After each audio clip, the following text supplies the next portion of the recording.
হয় পাৰিব ইনশাআল্লাহ পাৰিলে তেখেতে নিজৰ ক্ষমতাত নোৱাৰিব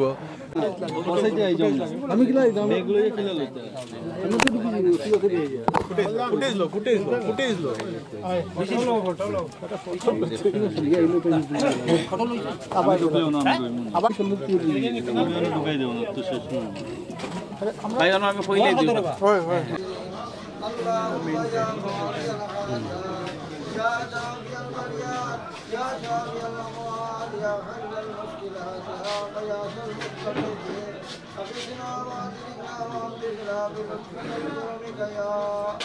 أيدي الله تمام لم يفتر قرار يا الله يا الله مقصود وجه تمي كاميابي قريدي يا الله إذا مقصود فل الله أمرا وجه كن نفسانيت ناي خاص يا الله سماج والقبل مدينة أمريكا نقرأ معبود خدمة الإمام رب بشرط خدمة قرآن توفيق الله ديا سميت المعبود يا الله إشارة الزرار يا أمر رشاد قري الله أمر كامياب الله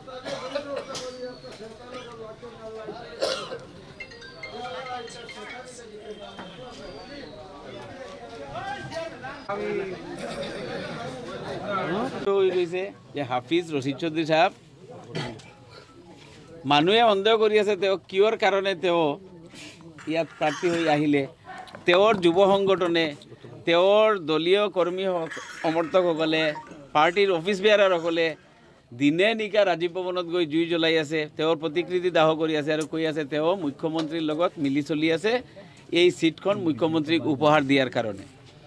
আৰু কমলাক্ষ দেৱ পুৰকাইছে যে আণ্ডাৰটেকিং দিছিল দিয়ে যেতিয়া তেওঁৰ প্ৰাৰ্থিত্ব ফাইনেল হৈছিল তাৰ পিছত কমলাক্ষ দেৱ বিজেপিত গৈছে সেইকাৰণে স্পষ্ট হৈ গৈছে ইয়াতে বিজেপিৰ দুজন প্ৰাৰ্থী এজন প্ৰাক্তন সাংসদ আমাৰ কৃপানাথ মাল্লা আৰু আমাৰ হাফিজ ৰশিদ চৌধুৰী এই দুইজনৰ লগত আমাৰ ইউডিএফ প্ৰাৰ্থী মৌলানা বদৰুদ্দিন আজমল সাহেবৰ এই যুঁজ আমাৰ প্ৰাৰ্থী সাবুল ইছলাম চৌধুৰী পাৰুল সাহেব 1 লক্ষৰো অধিক ভোটত জয়লাভ কৰিব আপোনালোকে গম পাইছে আমাৰ ধৰ্মীয় গুৰু যিজনক আমি সকলে মানুহ আয়াতুল্লাহ পীৰ সাহেবেও দুৱা দিছে আৰু পীৰ সাহেবে স্পষ্টকৈ কৈছে যে আমাৰ সমস্যাখিনি লৈ মৌলানা বদৰুদ্দিন আজমল সাহেব যেনেকৈ যুঁজ দি আছে তেওঁৰ প্ৰাৰ্থীজনক আৰু পাৰুল চৌধুৰী সাবুল চৌধুৰীক আমি সকলে মিলি ঠিক কৰিছোঁ ৰাইজৰ প্ৰাৰ্থী সেইখিনিও তেওঁ ক্লিয়াৰ কৰি দিছে হয় পাৰিব ইনশাআল্লাহ পাৰিলে তেখেতে নিজৰ ক্ষমতাত নোৱাৰিব ৰাইজৰ ক্ষমতাত আৰু আলিম উলামাবোৰ আৰু মোৰ পীৰ ফকীৰৰ দুৱাৰ বদলতে মই পাৰিম আমি পাৰিম কিমান ভোটত জয় হ'ব বুলি ভাবে আমি আশা কৰিছোঁ কম হ'লেও 1 লাখৰ ওপৰত ডিফাৰেন্স থাকিব বিজেপিৰ লগতে BJP will be the contesting party and we will win at least 1 lakh votes.